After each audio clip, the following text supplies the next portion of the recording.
2019 version of the AP review packet. Now, if you look at the cover, when I put this book together, it was so long ago that page 1 I typed with a typewriter, right? So that's how long ago this was put together. So page 1 I typed with a typewriter. But somewhere along the line, my oldest son, who is now going to turn 33, started drawing the covers for the book, right? So I don't know if he drew the first one, maybe my wife did this, but he's 33 and it goes back 28 years. So he would have been 5. So I think he may have started somewhere along the first row drawing these pictures. So every year he would draw the pictures for the book, including like last year when he was 32 years old, right? And so what he did this year when I handed it to him, I said, oh, I need the picture, this will be the last year. He took all of the past pictures that we had and he scanned them and then reduced them, and so that's what this is. This is every one of the covers of every book that we ever did, you know, that was there. So you can see some of them were years, and you can see that some of them don't have years on them, you know. And then he would try to figure out, you know, what was going on in the class, and he would put that in the guide. But okay, take a look at the next page. That's an introduction. Like I said, that was so long ago. Elizabeth, I want you to have this. It's very important. Take this. I want you to have it. Very important. Right? Okay. So it was so long ago that I know it was in the early 90s that I didn't even have a computer. We didn't have printers. We typed that. Right? So now go to the next page there where it says AP United States History. This page here is off of the College Board website. And what it does is give you an overview of what's on the test.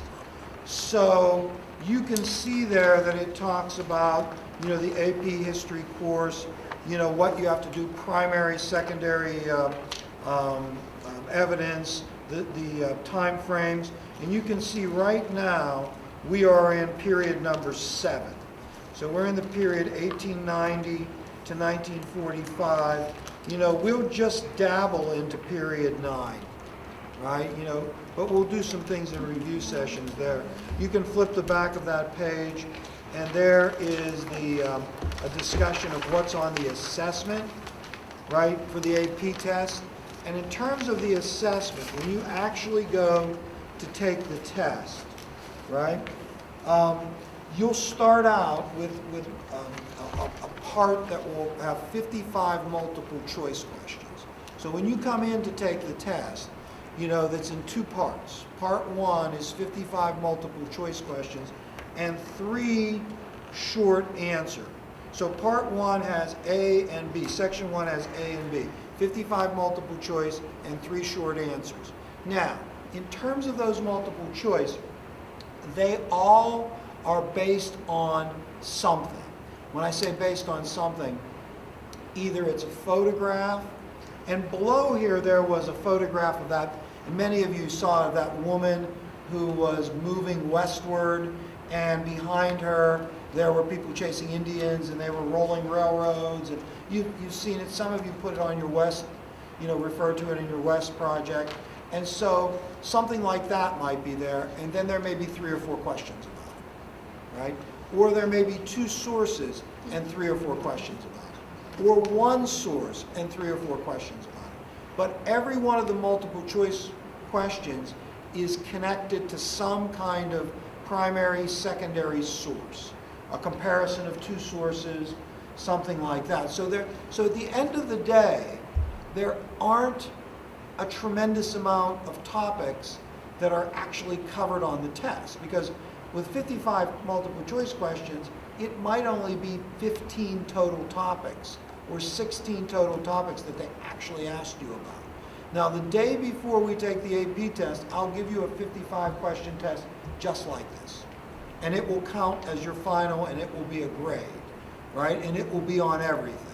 Now, we scale it depending upon, you know, what the AP scale is and how you do, but the kids tend to do fairly well on that. Now, The second part that you do in the first section is short answer. And we did that towards the beginning of the year. Same thing. There may be 2 documents, there may be 1 document, and then questions about those documents, A, B, and C. But you have to respond to those questions in a box. So there's a box, and they say you can't write outside the box, right? Si, you wrote outside the box. When you did it the first time, maybe it was you. Si, I think it was you that wrote outside the box. You can't write outside the box. And, we'll practice that. I'll show you multiple choice questions. I'll show you those short answer questions, that are there. And that's the first section of the test. Then they give you a 15-minute break, and that's all there in this little brief thing they give you a 15-minute break. And then after that, you come back and you write 2 essays. One is called the long essay, and it's just like you may have seen in class. And I'll show you an example of that. It's just an essay that you've seen in class, where, you're asked, and, you have to come up with a thesis and defend it, And the second one is a DBQ. Now, with the long essay, you'll have a choice of multiple questions. And I think it's a choice of, I don't know if they increased it to 3.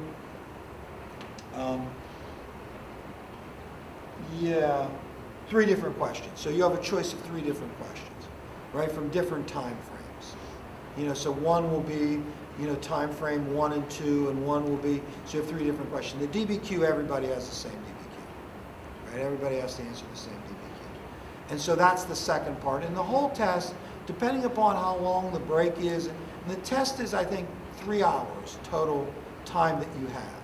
And you can't come back after school and finish it, right? That's the only thing that I may have done you a disservice by letting you come back and write. But when I had you write those essays, what I was most interested in is you kind of learning how to use evidence to defend your response, right? And that's ultimately what you have to do on all of the essays. So you are going to have a time constraint there. I mean, they'll be putting up on the board so many minutes left, and you have to answer in that time frame. The reason that might not be as big of a deal for you that you think is that when you take a test for me, you know exactly what the test is going to be on, right? You know what the prompt is going to be. Some of you actually prepare for it, right? I give you readings on it. I talk about it in class, so you know way more than you'll ever know on the AP test. No matter how well you prepare for the AP test, you'll never have as much knowledge about a particular prompt as you do now, because you know exactly what it's going to be, and they can ask you anything, right? That being the case, you'll write less. And it might make you feel like you did worse because you won't know as much, but you can't judge it that way because no one knows as much, right? So everybody's writing the same way. All right. Then if you look at these next pages, these are themes that they have. And I don't know that that's particularly valuable, except if you flip that page over, right? And it says overreaching questions. These overreaching questions, like how and why have debates over national identity changed over time? How have gender, class, and religious, and regional and other identities changed in different eras? Those overriding questions would be just something to read, right? And then they have things below there about them, but they kind of give you a hint of what they might ask you about more specifically, right? Those overreaching questions. And they're intended to guide you into just thinking about things. So this is all from the AP. Go through those all the way. Just keep leaping through those. And you have these overreaching questions. And go to the section that says concept outline. All right, that's several pages in there. Now, one of the things you see there are the 9 time periods and the percentage of questions on the AP test that will come out of every time period. Like 1491 to 1607, that's pre-British North America, 5% of the test. All right? And 1980 to present, 5% of the test. 90% of the test is 1607 to 1980. Right? Now, I know inevitably when kids take the test, they'll say, oh, there were a ton of questions about 1980 and, after. Well, unless they're lying, it's only 5%, right? And this is intended to give you kind of a perspective. You can see that 17% of the test comes from the time period we're talking about right now, right? And then there's this note about periodization. That used to be one of the goals of the test. Skip over that. And now go to where it says rubrics for AP History document-based and long essay rubrics. Right? Now, these are the rubrics they use when they grade your essays. So the DBQ has 7 total points. Okay, so they're going to grade your essay, and at the end of the essay, you'll have a score 0 to 7. Right? 7 is the best you can do. The mean last year was less than 2. Right? The mean in the country, not us, in the country, the mean was less than 2. Right? Now, I think that for Gateway, we were slightly better than 2. But if you look at the first thing there, it says 1 point for a thesis. Well, I don't care how bad your essays have been this year, almost everyone has had a thesis, right? So you're getting 2 points, and one of them almost everyone is getting right off the bat, right? And so the other things like contextualization. When they talk about contextualization, we tried to do that the other day. When we did Booker T. Washington, W.E.B. Du Bois, and I said, okay, this question is in the context of this time. And I said, okay, what are things that would be happening at that time? Well, you get points for contextualization by just kind of mentioning something. Like you say, well, and this was a time period that was rapidly industrial. So you would have said Booker T. Washington's ideas emerged in a time period of rapid industrialization. You'll probably get the point, right? That you knew the context of when that happened. So there is a further discussion of everything that you need to do to get those points in that rubric there. And in these review sessions, I'll bring in a practice questions all the time. I'll say, okay, today we're going to review this, but here's a practice question. Let's take a look at it. Even examples of responses. Here's what they did for the points. So we'll be going over that in the review session. Then the next page, you can see that's for the long essay, and there's 4 things there: the thesis, contextualization, evidence, and analysis, and reasoning. Is 2 points. I don't know what the mean was for that, but it wasn't very good either. We tend to do better on the multiple choice, right? We tend to kind of significantly beat the mean, the national mean on the multiple choice. But on the essays, we hover too close to the mean sometimes. And then these are disciplinary practice and reasoning skills, and they talk about contextualization, comparison, causation, continuity and change. Those are all going to be in the questions. So when they ask you a question, they'll say, how did the Civil War change? As a result of the Civil War, how did things change and how did things stay the same? Right? And I'll show you examples of that. Causation, these are questions that I ask you all the time, but they become the nature of the prompts. Then there is a primary source protocol analysis there as to, when you look at a primary source, what to do. And we've looked at that a little bit. Then skip to the document-based question of period 6. Right? So take a look at this, and this is exactly what you'll see on the test. So when you see that document-based question, this kind of makes or breaks us in terms of the test. If the document-based question is about something that we've talked about, like labor or the Homestead strike, or something that we've discussed, like this would be a good one, I would think, then we're in business. If the document-based question is about something that we didn't talk about, like the women's movement, or something, that we didn't discuss that extensively, then we're in trouble, right? Now, you shouldn't panic when you see it, because even like that Booker T. Washington, W.E.B. Du Bois document question, based question. One of the things I wanted to show you, it's an interesting thing. You know, the topic, the debate between Du Bois and Washington is interesting. You know, the whole debate between, you know, whether you work within the system or try to change it, whether the status quo is okay or the status quo. I mean, that's all interesting. You know, that the backgrounds of both of the people are interesting. But one of the things I wanted you to get out of that is, even if you knew absolutely nothing about the topic, reading the documents can kind of get you enough to put together a reasonable response that might score you some points, right? They used to scale them holistically on a 1 to 15 scale. So some reader would slap a number, 11, 10, like I do now. I slap a number, I say 87, you know, 83, you know, 77, whatever, I think. Now they do it, do you have the point or don't you, right? Now, if you look at this question, every time you get it on the test, you'll get these directions. So it will say, it is suggested you spend 15 minutes reading the documents and 45 minutes writing your response, right?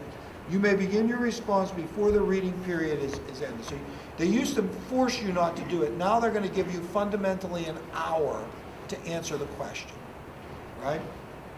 And, you know, like we said before, you read the prompt, right, which is at the very bottom there. Evaluate the effects of industrialization on U.S. society in the years 1865 to 1900. Now, I would be giddy if this was our question, because I would think that we would know that, since we talked about industrialization over and over and over again, right? And so, the things above that are the things that you have to do, right? Those are the things that are going to be in the rubric. Then you read the documents like you would do anything else, and, you know, and try to glean a response from that, and then you would respond to it, right? So this, I don't know when this question was asked, right? Samuel Gompers is there, we know him. The Populist Party is there, we know that, right? Andrew Carnegie is there, we know him, right? So, okay, we might use that question at some point as a basis for our review, so bring this book with you every time you come, all right? Now, after that, most of this are things that I did. Like what I did is I went through there and I identified 10 documents to remember.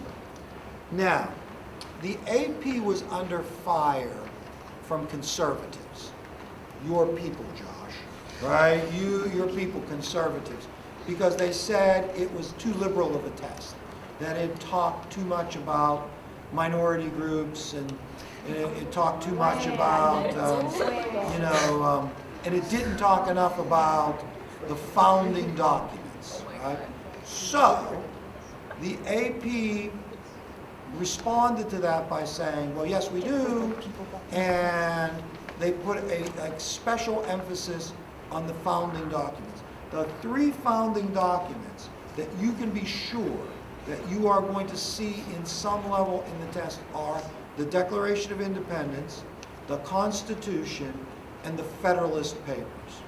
Now, before that controversy erupted, I went through and I thought, if I wanted to see these kids know 10 documents, chronologically, from time periods, what 10 documents would I want them to be familiar with? And I just picked 10, right?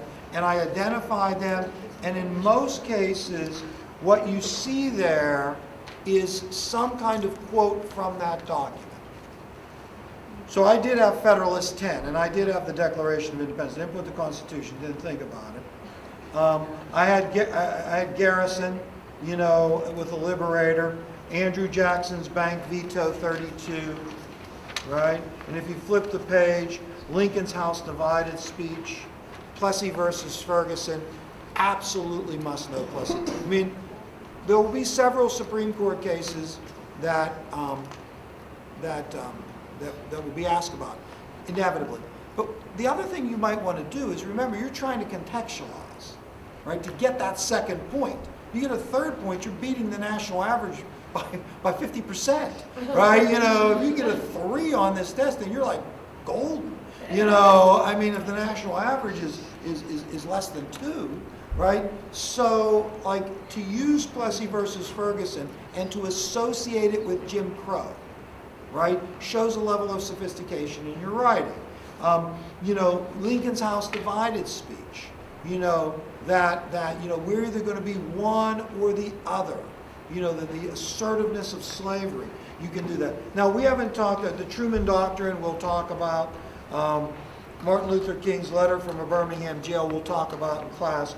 And Reagan's first inaugural address in '81 we'll talk about in a review session. We have to do Ronald Reagan. The AP loves Ronald Reagan. Ronald Reagan is a transformative figure in American history, a backlash against kind of like the 1960s and 1970s. Then, so those were my documents. And if you did nothing more than just read these and read those quotes and be familiar with them, it would be good. If you did nothing more than just read this book, it would be a good review. Even just the things that are in my kind of type. And then I divided, and I didn't divide this, I did this years ago. So I didn't divide it into the eras that they have. But I took other eras, and then I went through and I thought about, I'm all right, don't worry. Thought about important things that might be relevant. Now, the AP divides that era into 1492 to 1492 to have a little splash of milk here for that.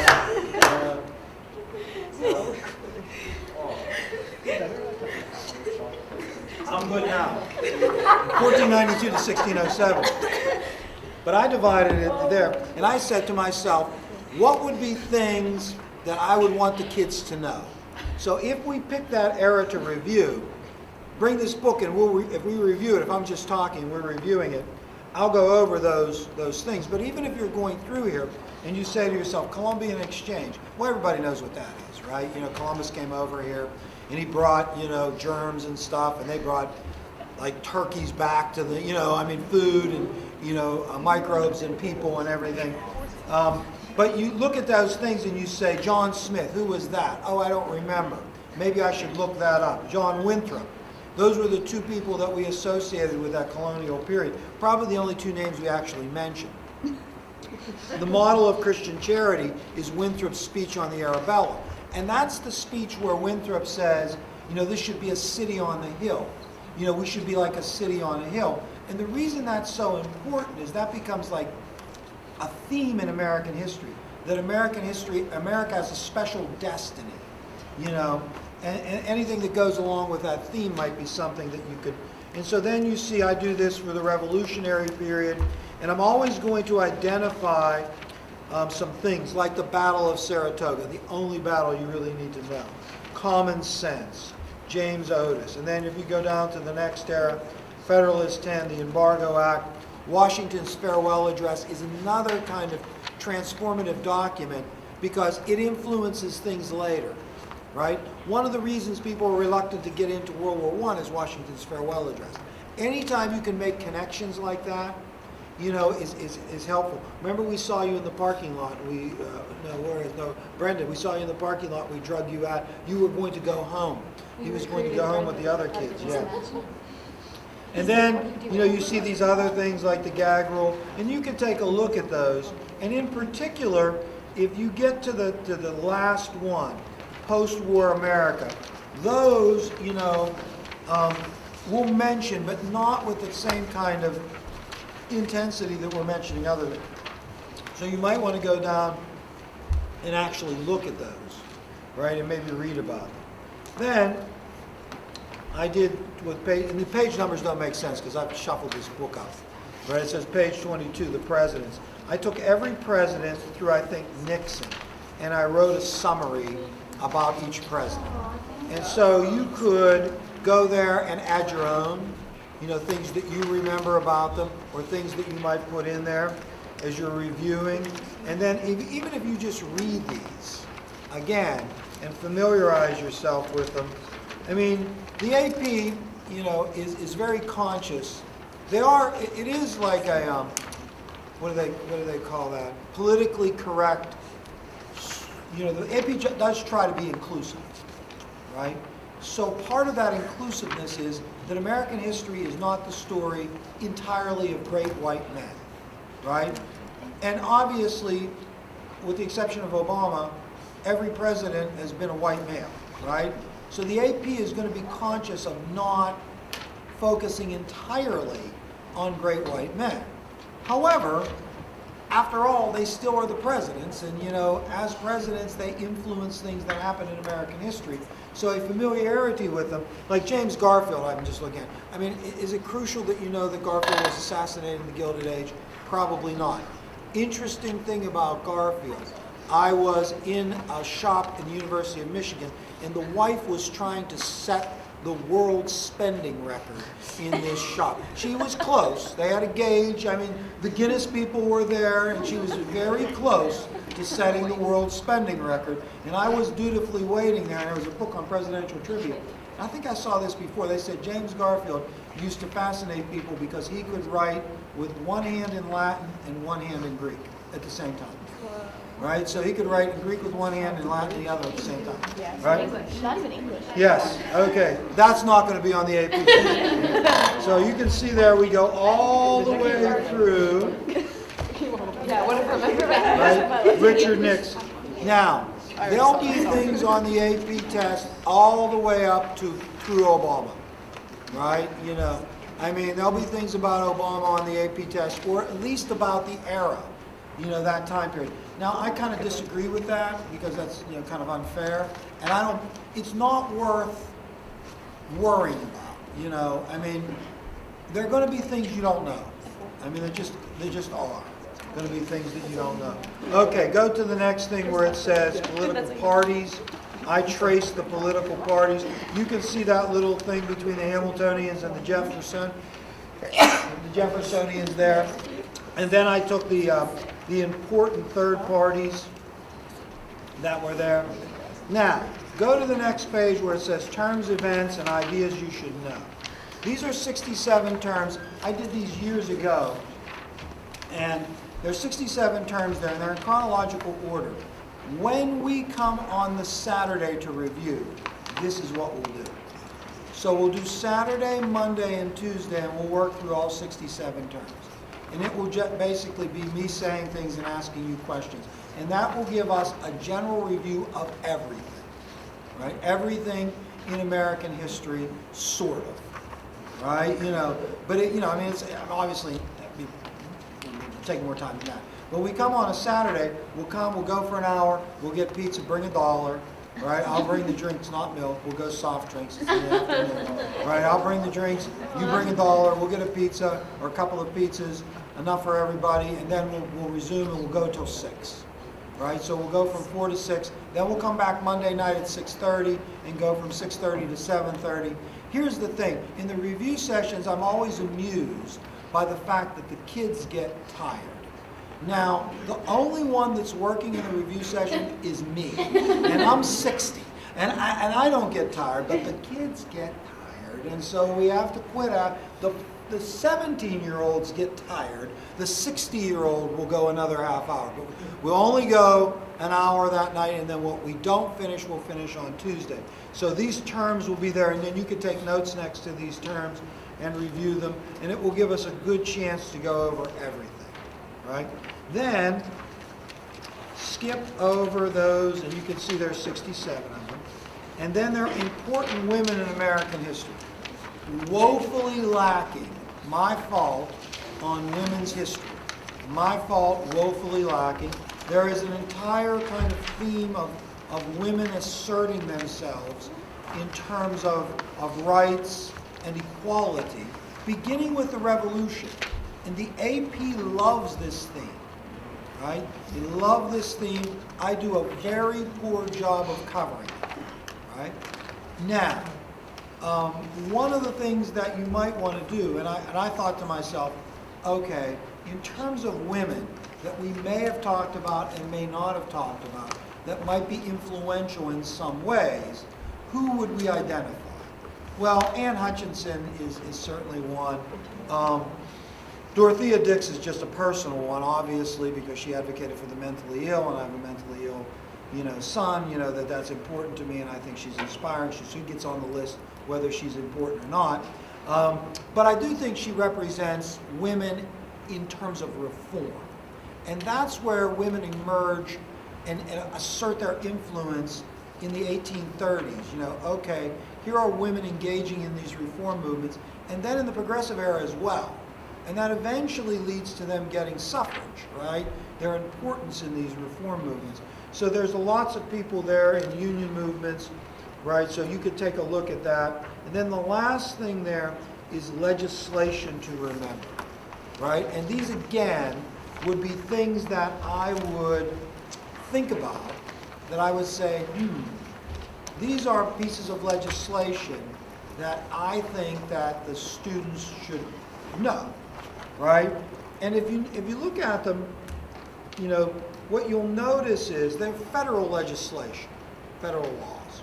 Like the Northwest Ordinance was under the Articles of Confederation, the Alien and Sedition Acts, and we talked about a Sedition Act today, the Tariff of 16, and then it skips all the way to the Homestead Act of 62. Now that is not the Homestead Strike, which I talked quite a bit about, I don't know if you recall. Wouldn't it be something if there were questions about the Homestead Strike? They would be doing an investigation. The College Board would be coming down and saying, somebody cheated, because these kids can't possibly have done this well. No one knows that much about the Homestead Strike. They haven't been here though, right? So what's interesting is you don't have much federal legislation until after the Civil War, right? So you have the Homestead Act 62, and then you are going to get a lot more federal legislation when the federal government becomes more and more important, right?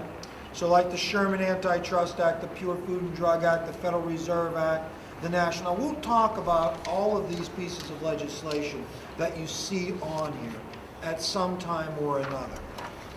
Yes, except maybe specifically about the Civil Rights Act of 64. We'll make some mention of that. We'll get to civil rights, but we'll talk about all of those things at some level or another, during the rest of the course. So what I would suggest is, one thing you could do. So what you could do in terms of this, and I'm going to send you this for Thursday. I'm going to send you a link to the Gilder Lehrman Institute for History, and they have an AP history guide. So for all of the 9 eras, they have a 9-minute video, right? So here's the thing. It's a video. You know how you kids like to look at the videos and listen to the stupid things in your ears? So, I'll send you the link. If you go to the first era, they give you an overview of that video, and they're going to give you the important things. We'll set a goal of watching all 9 of those.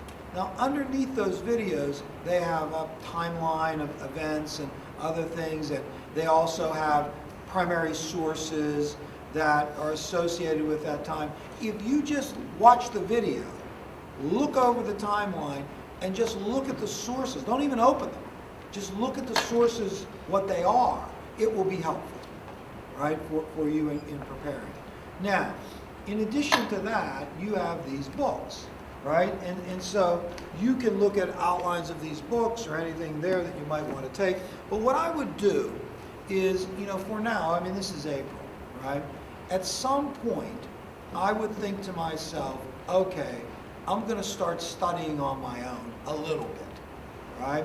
A little bit. I get it. I know that you have honors classes, you have chemistry, you have work to do in foreign language, you have math homework to do, you have all of these classes, all of these papers, and some of you are involved in activities, some of you are involved in sports, and the idea of jamming in study time for AP tests is really something that you think, man, I don't know if I can do anything else. But what I would do is kind of set a goal that at some point in the week, I'm going to take a few minutes and do something, right?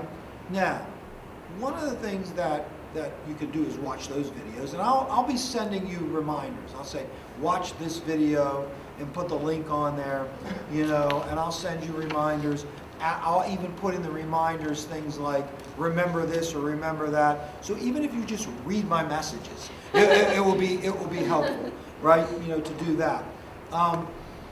But what some of the kids do is practice tests. So they'll say to themselves, okay, I'm going to do 25 practice questions, right? And then they'll grade them, and then they'll go back and say, which ones did I miss? And oftentimes in those books, when they have the answers, they have why the right answer was right and why the wrong answers were wrong. So they'll read the ones that they miss, and there's a discussion of it, and that's in itself, and they just spend 15 or 20 minutes doing it, is something that they can do. But figure out something and try to start doing it. And then I'll harass you about it, to start doing things as well. And you'd be surprised. I mean, for right now, I think attending these is kind of enough. I mean, I'd love it if you said you were going to study every night for an hour, but that's not reasonable, right? But for at this point early in April, if you just sort of do this and think a little bit about it and maybe watch a video or the things I tell you to do when the messages, you'll probably be all right. And as time goes, try to incorporate some kind of study schedule into it. Yes? Are you sending stuff for econ as well? We'll do a lot of that in class, and then some of it after school, But the thing is, there's only one me, and so towards the end, I'll be doing it like every night. I'll be doing econ after school, coming back for this in the evenings, to do it. So I don't want you to think that I abandoned you, if you want to do this, right? I'll support you as best I can. Okay. Does anybody have any questions in like getting this all together? Yes. Do people usually do better who come to these Yeah. tests? I mean, yeah, if you just show up to these, it's helpful. If you do nothing but show up to these, it's helpful. Right? Because, I mean, basically we're going to study for 12, 13 hours, doing this. So obviously, it's helpful just to do this. Anything beyond that, is good too. And then feel free to take any of these books, but you got to give them back. Now, I'm not going to make you write them down, and if you don't get one today, I have more in the room, right? So you can take it, right? If you have the fast track to the 5 and you want to just stick with that, take it. Otherwise, take that. If you want another splash of milk before you go,